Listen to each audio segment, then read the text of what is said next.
ভারতের ডিজিটাল স্বাস্থ্য ব্যবস্থা নিয়ে মনে কি কোনো প্রশ্ন আছে? অনেকেই কিন্তু এবিএইচএআইডি আর স্বাস্থ্য বীমার ব্যাপারটাকে গুলিয়ে ফেলেন।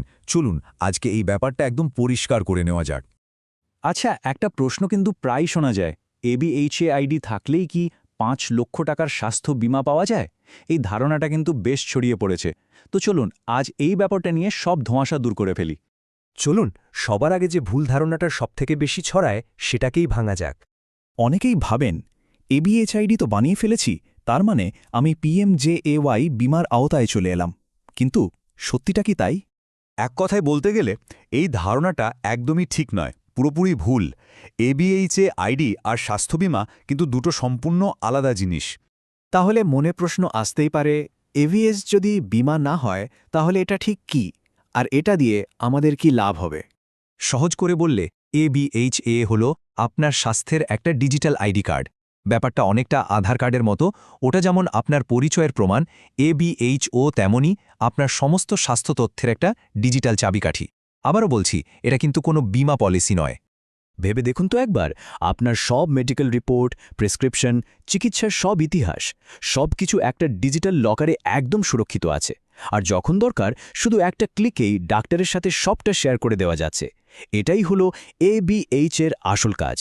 আর সবচেয়ে ভালো ব্যাপার কি জানেন? ভারতের যে কোনো নাগরিক এই এবিএইচএআইডি বানাতে পারেন, আর তার জন্য ১ টাকাও খরচ করতে হবে না। এটা কিন্তু একদম বিনামূল্যে তৈরি করা যায়। তো এতক্ষণে আমরা এবিএইচ কি সেটা তো বুঝলাম।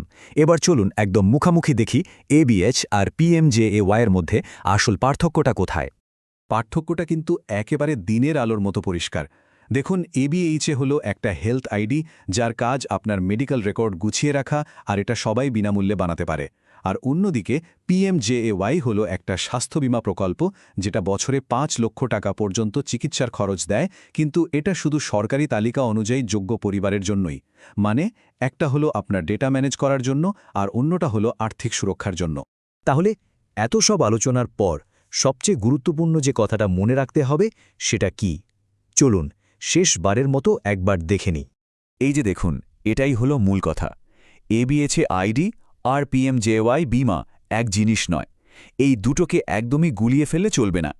আমি শেষবারের মতো আবারও জোর দিয়ে বলছি, এবিআইআইডি তৈরি করার মানে এই নয় যে আপনি পিএমজেওয়াই বীমার ৫ লক্ষ টাকার সুবিধাটা পেয়ে যাবেন।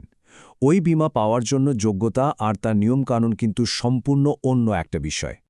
আশা করি এবিএইচএ আর বীমার মধ্যে পার্থক্যটা এখন সবার কাছে একদম পরিষ্কার।